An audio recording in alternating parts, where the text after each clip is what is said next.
Welcome back to Workopolis TV. I'm Kim Parley. This show is all about parts of your work life, but nothing really defines your work life more than your actual job. In the past decade, technology has been the boom and bust sector in employment, but what defined a tech job 5 years ago is very different than it is now.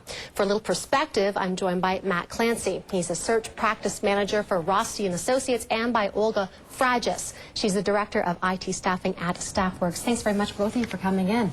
Thank you for having us. Happy Halloween.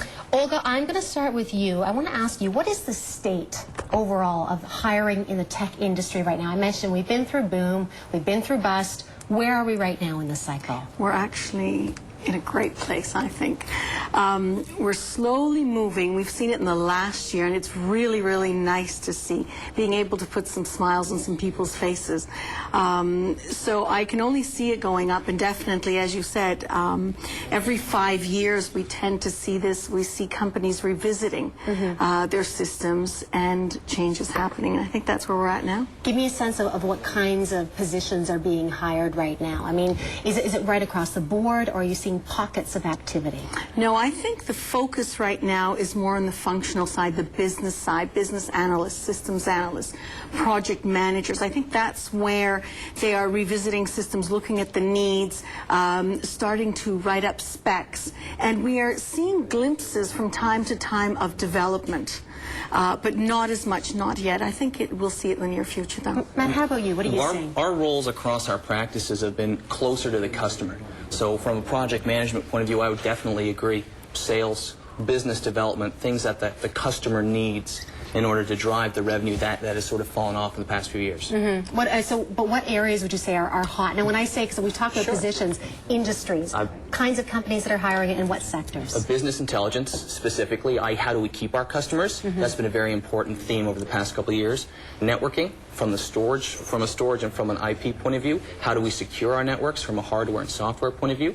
Sarbanes-Oxley, Privacy Act. How do we control our data?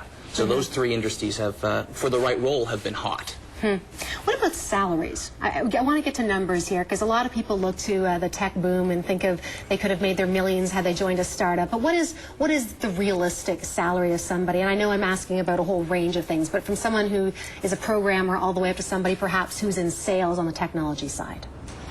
I think what we see in programmers today, what I've been seeing in development side, will start from 45 to 50. And that's not a lot of money. I mean, no, it's not. Yeah. But developers have been out of work for so long, and it's really nice to see that what they really want is to get back into the industry. That's what they're looking for. So when you hear of someone making 45, you think, oh my God, 45. But you know what? They want the foot in the door. They want to keep current. It's very important. Technology moves so fast. So for them, a job is great.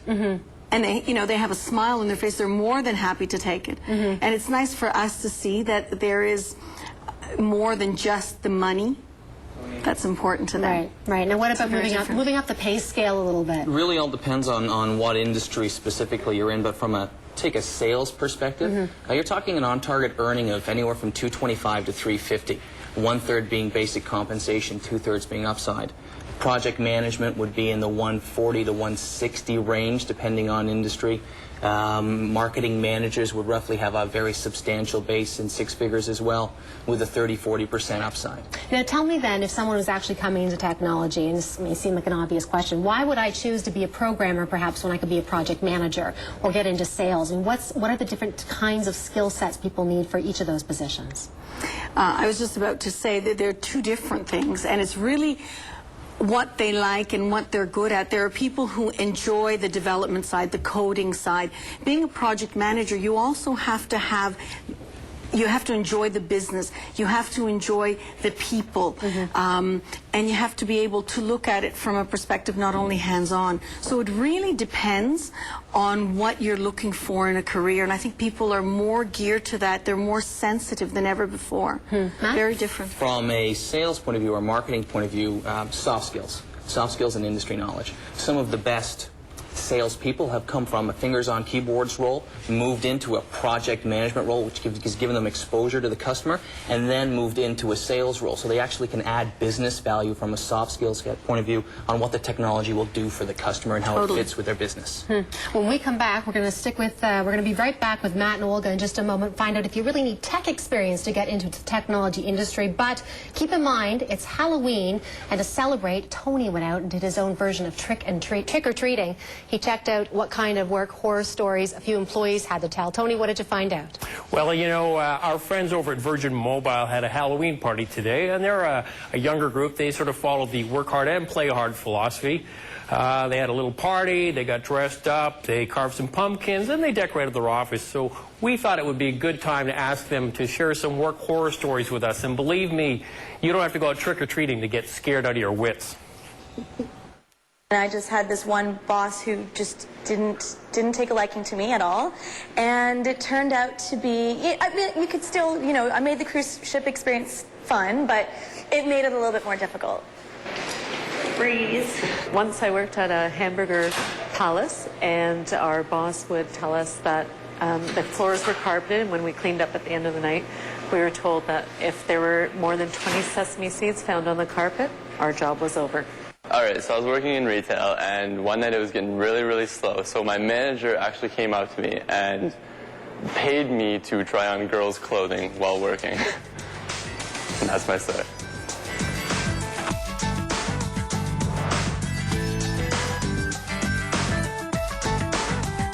Sonicare. With patented sonic technology, it reaches deep between teeth and below the gum line. No wonder it's the sonic toothbrush most used and recommended by dental professionals. Stop brushing. Start Sonicare.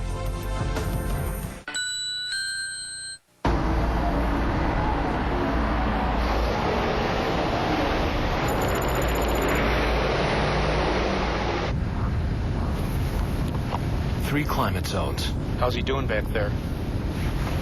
3 rows of seats, so everyone can travel in comfort. He's fine. The all-new 7-passenger Jeep Commander. It's your world. Take command. Throughout the year, Shell employees get together on company time to give back to their community. They do it to show what it means to be a good neighbor. To show what can be accomplished when people work together. To show they care. A company is only as good as the people working for it. And we think Shell employees are about as good as they get.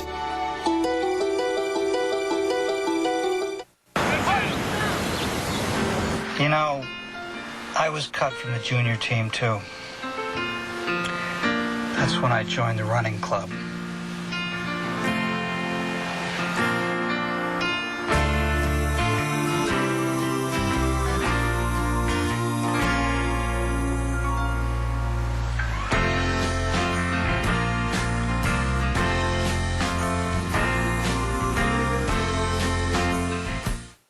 Sonicare. With patented sonic technology, it reaches deep between teeth and below the gum line. No wonder it's the sonic toothbrush most used and recommended by dental professionals. Stop brushing. Start Sonicare.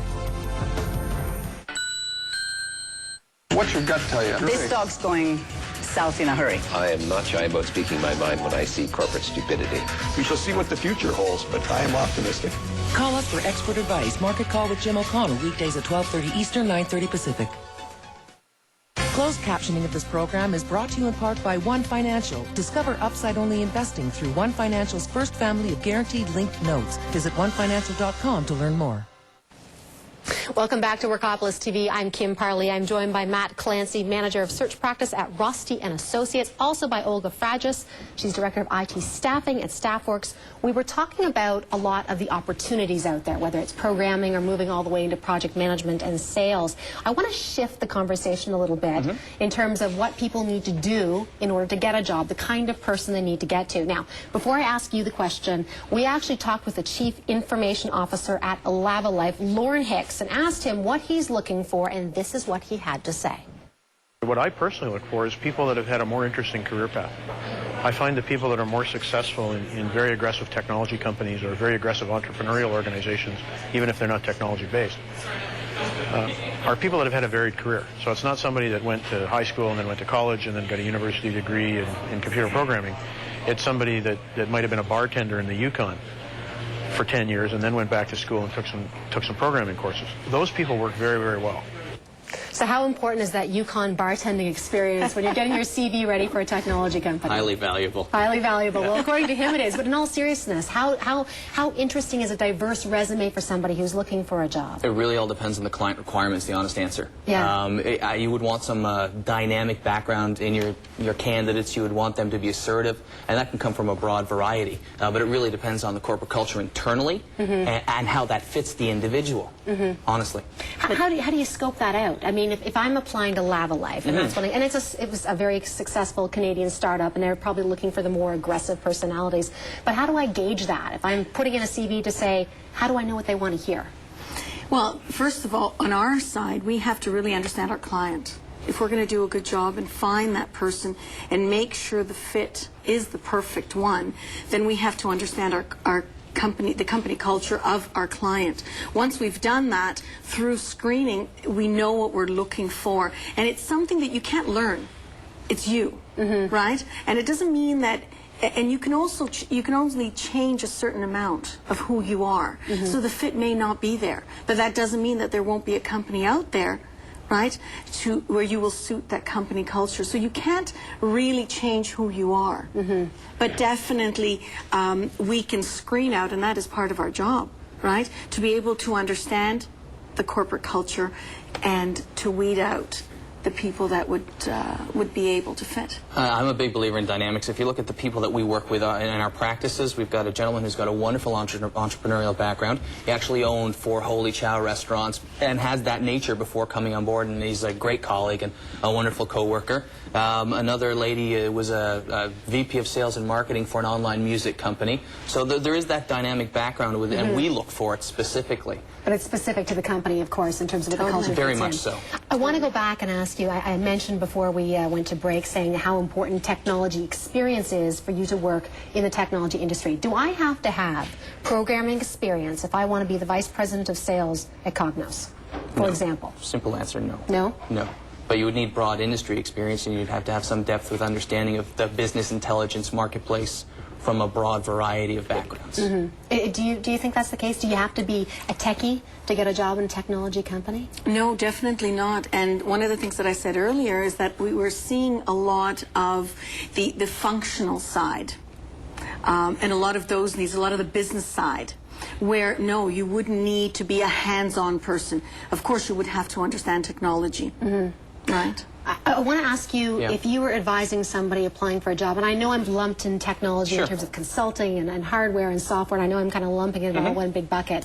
What is the single most important thing someone should keep in mind when they're presenting their CV or trying to get a job at a company? I would encourage them to differentiate themselves from all of the people in the marketplace, find out who the resume is going to, put a phone call into them, introduce yourself, express interest in the opportunity. Put a phone call into somebody. Absolutely, absolutely, yeah. Who would do that? You know, it shows interest in the opportunity, the company. That person is probably a go-getter, someone you may want in your organization.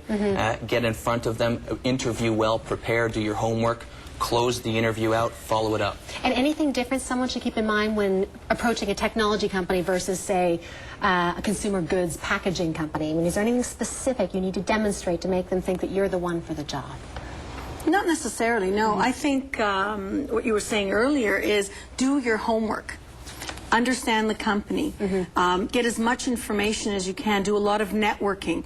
Be well prepared before you go in. And be you. The most important thing? Yes, definitely. Be you. All right. We'll leave it there. Thank you for being you, and you for being you. Thank you very much. Matt. That's Matt Clancy. He's manager of search practice at Rostie & Associates, and Olga Fragis. She is director of IT staffing at StaffWorks. That is it for tonight's show. Please write us and let us know about your work life at Workopolis TV at robtv.com, and look for great job search tools and job listings at workopolis.com. Tomorrow on Workopolis TV, we're sending Tony Martin out to find out how our behavior away from the office can get us in trouble at work. And I think you might be surprised at some of the answers he finds. Thanks for watching.